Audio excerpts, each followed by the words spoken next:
Next is sexual reproduction in plants. Flower is structural unit of sexual reproduction in plants. आता प्लांटमध्ये दोन्ही टाईपचं reproduction असतं, sexual आणि असेक्शुअल. मात्र जे फ्लॉवरिंग प्लांट्स आहेत, अर्थात ज्यांना आपण अँजिओस्पर्म म्हणतो, तर त्यांच्यामध्ये ॲक्च्युअल फ्लावर हा एक असा स्ट्रक्चरल युनिट प्रेझेंट आहे की जो रिस्पॉन्सिबल असतो sexual रिप्रोडक्शनसाठी. It consists of 4 floral whorls as calyx, corolla, and androecium and gynoecium, arranged in sequence from outside to inside. आणि बाहेरून आत या पद्धतीनं जर आपण 4 महत्त्वाचे फ्लोरल होल्स पाहिले तर ते आहेत calyx, corolla, androecium and gynoecium. Androecium and gynoecium are called essential whorls because they perform the function of reproduction, whereas calyx and corolla are called as accessory whorls because they are responsible for protection of inner whorls. आता 4 जे आपण मुख्य floral holes पाहिले त्यामध्ये अँड्रोसियम आणि जायनोसियम या दोघांना का म्हणायचं, इसेन्शियल होल्स म्हणायचं. आणि त्याचं रिझन हे आहे, ॲक्च्युअल ते रिप्रोडक्शनचं जे फंक्शन आहे हे परफॉर्म करत असतात. आणि त्यानंतर कॅलिक्स आणि कोरोला हे जे 2 फ्लोरल होल्स आहेत यांना ॲसेसरी होल्स म्हणायचं, कारण जरी त्यांचा समावेश ॲक्च्युअल ते रिप्रोडक्शनच्या फंक्शनमध्ये भाग घेत नाही, मात्र जे इनर होल्स आहेत अँड्रोसियम आणि जायनोसियम तर यांच्या प्रोटेक्शनला रिस्पॉन्सिबल असणारे ते होल्स आहेत. Members of calyx are called as sepals and they are green color. आता कॅलिक्सचे जे मेंबर्स आहेत तर त्यांना म्हणायचं सेपल्स, आणि ॲक्च्युअल जनरली ते कोणत्या रंगाचे असतात, ग्रीन रंगाचे असतात. Members of corolla are called as petals and they are variously colored. आणि कोरोलाचे जे मेंबर्स आहेत तर त्यांना आपण पेटल्स म्हणू, जे की वेगवेगळ्या रंगाचे असू शकतात. फिगरमध्ये जर पाहिलं आपण तर सर्वात खाली आहे पहा पेडिसल, ॲक्च्युअल ज्याच्या थ्रू फ्लावर हे प्लांटला अटॅच असतो. त्यानंतर कॅलिक्स, ज्याच्या इंडिव्हिज्युअल मेंबरला काय म्हणतो आपण, सेपल्स. त्यानंतर कोरोला, ज्यांच्या इंडिव्हिज्युअल मेंबर्सला काय म्हणू आपण, पेटल्स. आता यामध्ये जो फिमेल रिप्रोडक्टिव्ह पार्ट आहे फ्लावरचा तो आहे जायनोसियम, आणि त्याचे 3 मुख्य पार्ट, स्टिग्मा, स्टाईल आणि ओरी. आणि जो मेल रिप्रोडक्टिव्ह पार्ट आहे त्याला म्हणायचं अँड्रोसियम, त्याचे 2 मुख्य पार्ट, फिलामेंट आणि अँथर. आणि याच अँथरमध्ये पोलन ग्रेन्स हे प्रेझेंट असतात. A flower is called as bisexual if both whorls, that is androecium and gynoecium, are present in the same flower. आता फ्लावरचे पण 2 टाईप्स आहेत. पहिला टाईप आहे बायसेक्शुअल फ्लावर आणि दुसरा टाईप आहे युनिसेक्शुअल फ्लावर. आता जे अँड्रोसियम आणि जायनोसियम हे जे दोन्ही मेल अँड रिप्रोडक्टिव्ह पार्ट जर सेम फ्लावरमध्ये प्रेझेंट असतील तर त्याला आपण बायसेक्शुअल फ्लावर म्हणायचं. एक्झाम्पल आहे hibiscus. A flower is called as unisexual if any one of the above mentioned 2 whorls is present in the flower. आणि अँड्रोसियम आणि जायनोसियम या 2 इसेन्शियल होल्सपैकी एकच जर प्रेझेंट असेल तर तो फ्लावर कसा असतो, युनिसेक्शुअल.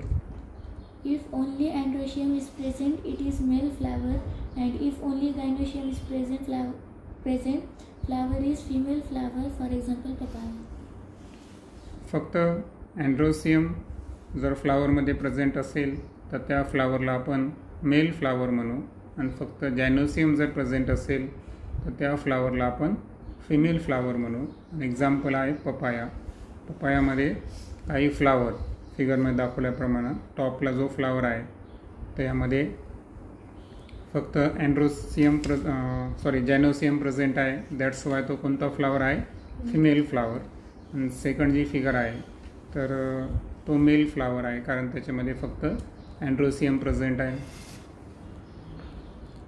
Many flowers have the stalk for support called as pedicel, and such flowers are called as pedicellate, whereas flower without stalk is called as sessile. आता स्टॉक अर्थातच पेडिसेल हे प्रेझेंट आहे का नाही सपोर्टसाठी यावरून फ्लावरचे दोन टाईप्स पडतात. पहिला आहे पेडिसेलेट फ्लावर आणि दुसरा आहे सेसाईल फ्लावर.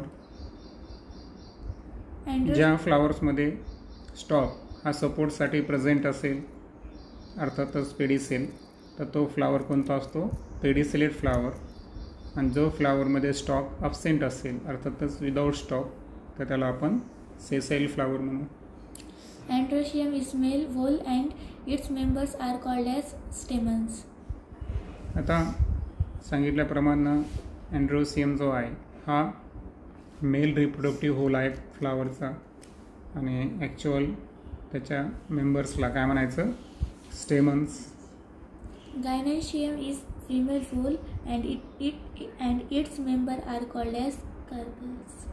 आता स्टेमन आपण पाहिलं फिलामेंट आणि अंतरचा बनलेला असतो. तर जायनोसियम जो फिमेल होल आहे तर त्याच्या इंडिव्हिज्युअल मेंबरला म्हणायचं कार्पेल्स आणि कार्पेल स्टिग्मा स्टाईल ओव्हरीचा बनलेला असेल. These may be separated or united. आता स्टेमन्स किंवा कार्पेल्स हे सेपरेटेड असू शकतात किंवा युनायटेड असू शकतात. Ovary is present at the basal end of each carpel. प्रत्येक कार्पेलच्या बेसल एंडला बॉटम पोझिशनला काय प्रेझेंट असतो ओरी प्रेझेंट असते. A hollow style comes up from the ovary. आणि त्याच ओरीपासून एक हॉलो टाईपची एक नळी निघते त्याला आपण काय म्हणायचं स्टाईल म्हणायचं ज्याच्या थ्रू ॲक्च्युअल पोलन जे ट्यूब आहे ती ट्रॅव्हल करत असते ओरीपर्यंत. Stigma is present at the tip of style. आणि पोलन ग्रेन्सला स्वतःकडे स्टिक करण्यासाठी स्टिकी स्टिग्मा जो आहे हा स्टाईलच्या टॉपला प्रेझेंट असतो. म्हणजे स्टाईल हा स्टिग्मा आणि ओरीला जोडतो असं म्हणायला हरकत नाही. Ovary contains one or many ovules. आता ओरीमध्ये एक किंवा त्यापेक्षा जास्त ओव्हल्स असू शकतात. Embryo sac is formed in each ovule by meiosis. आता एम्ब्रायो सॅक जो आहे त्याचं फॉर्मेशन हे प्रत्येक ओव्हलमध्ये होतं आणि ॲज यू नो सेल डिव्हिजनचा टाईप कोणता असेल meiosis. Each embryo sac consists of a haploid egg cell and two haploid polar nuclei. आणि प्रत्येक एम्ब्रायो सॅक जो प्रत्येक ओव्हलमध्ये प्रेझेंट असतो तर याच्यामध्ये एक हेप्लॉइड एक सेल आणि दोन हेप्लॉइड पोलार न्यूक्लियाय प्रेझेंट असतात. आता डिव्हिजनचा टाईप मायोसिस असल्यामुळं हेप्लॉइड इथं लक्षात ठेवायचं. पण संख्या किती आहे एक सेल आहे 1 आणि हेप्लॉइड पोलार न्यूक्लियाय आहेत 2. Pollen grains from anther are transferred to the stigma. This is called as pollination. आणि अँथरकडून स्टिग्माकडे पोलन ग्रेन ट्रान्सफर होणे या प्रोसेसला म्हणायचं पॉलिनेशन.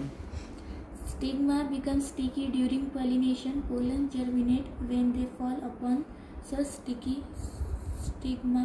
अरे ते राहिलं ना पॉलिनेशन ऑफर्स.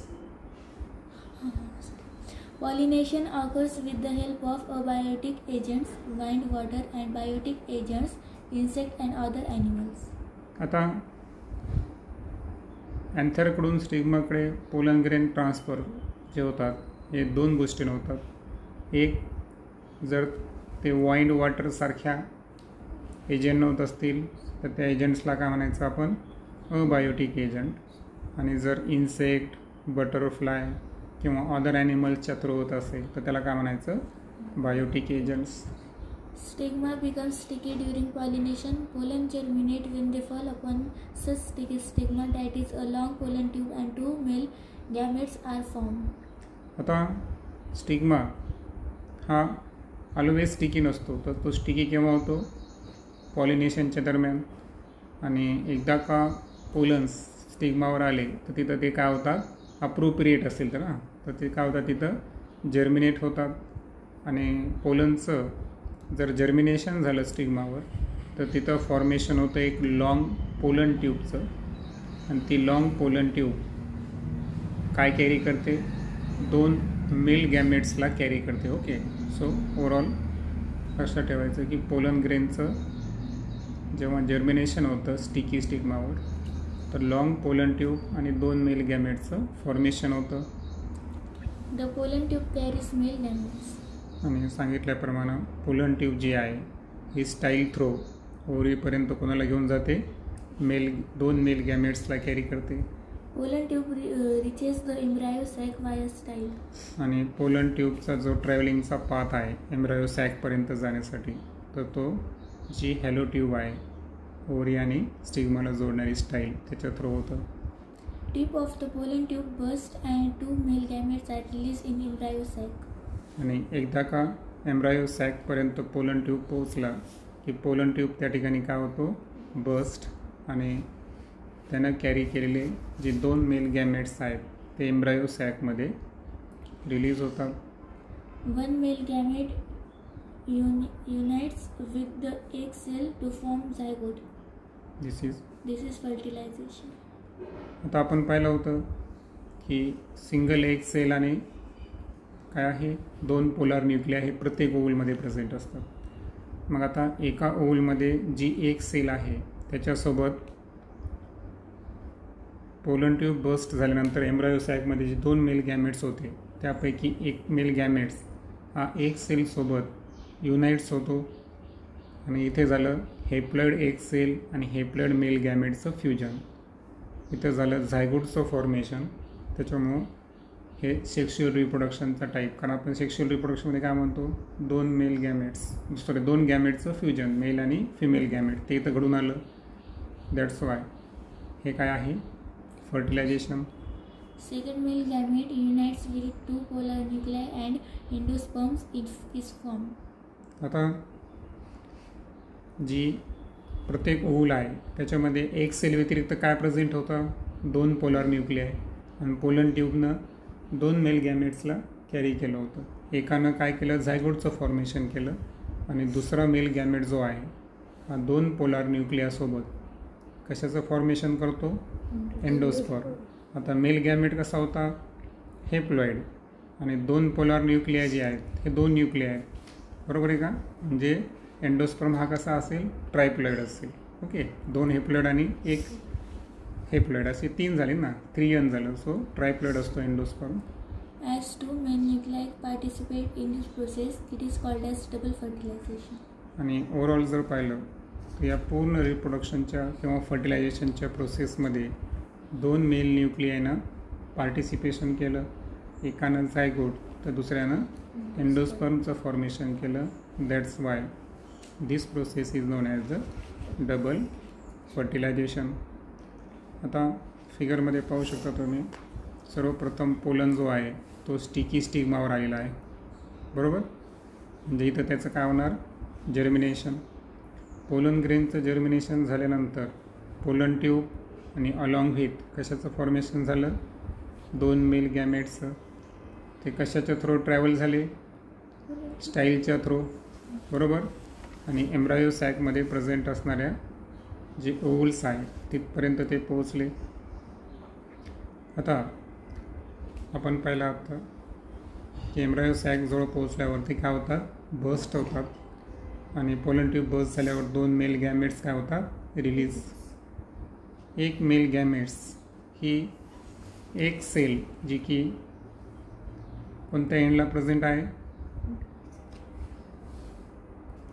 तर मायक्रोपिलर एंडनं काय होतो की मेल गॅमेट्स एंटर करतात एम्ब्रायो सॅकमध्ये, आणि एक सेलसोबत कशाचं फॉर्मेशन केलं त्यांनी, झायगोटचं, आणि सेंटरला जे 2 पोलार न्यूक्लिया असतात त्याच्यासोबत कशाचं फॉर्मेशन होतं, endosperm.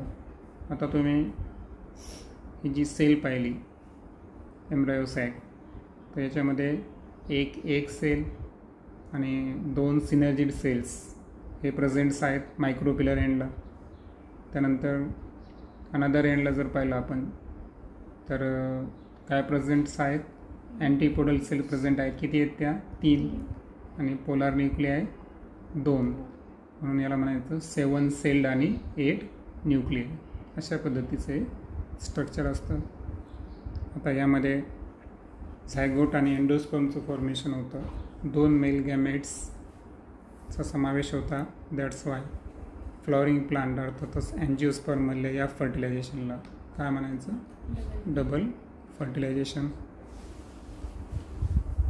When pollination involves only one flower or 2 flower bole on same plant, it is called as self-pollination, whereas if it involves 2 flower bole on 2 plants of same species, it is cross-pollination. आता pollination जे आहे ना, तर याचे 2 type आहे, self pollination आणि cross pollination. पैकी जेव्हा पॉलिनेशनमध्ये सेम फ्लावरवर अँथरकडून स्टिग्माकडे जर पोलन ग्रेन ट्रान्सफर होत असेल किंवा एकाच प्लांटवरचे 2 फ्लावर जर असतील, म्हणजे इथं फक्त वनस्पती बदलली नाही पाहिजे, फूल एक असेल तर चालते किंवा फूल 2 असले तरी चालतात, पण सेम प्लांटचे पाहिजे, त्याला आपण काय म्हणू? Self pollination. आणि पॉलिनेशनच्या दरम्यान जे 2 फ्लावर आपण वापरले ते सेम स्पेसिसच्या 2 प्लांट्सचे असतील, सेम स्पेसिसच्या 2 डिफरंट प्लांटचे असतील, त्याला काय म्हणायचं? Cross pollination. आता स्पेसिस बदलली तर पॉलिनेशन होतं का? नाही. अप्रोप्रिएट पोलन ग्रेन्स हा अप्रोप्रिएट स्टिग्मावर काय होतो? स्टिग्मा त्याला ॲक्सेप्ट करतो का? अनदर फ्लावरचा अनदर स्पेसिसचा ॲक्सेप्ट करत नाही. ते इथं लक्षात ठेवायचं. While discovering the new high-yielding and resistant varieties of plants, scientists bring about the pollination with the help of brush. आणि याला आपण आर्टिफिशियल पॉलिनेशन म्हणू, बरोबर आहे, किंवा मॅनमेड पॉलिनेशन. तर बऱ्याच वेळेस काय होतं, RDA टेक्नॉलॉजी पुढे बघणार आहे आपण. तर जास्त उत्पन्न देणाऱ्या आणि रेजिस्टन्स व्हरायटी जर प्लांटच्या तयार करायच्या असतील तर अशा वेळेस पॉलिनेशन हे ब्रशच्या सहाय्यानं सायंटिस्टकडून आणतात. फायनली पाहू आपण seed germination. Ovule develops into seed and ovary into fruit after fertilization.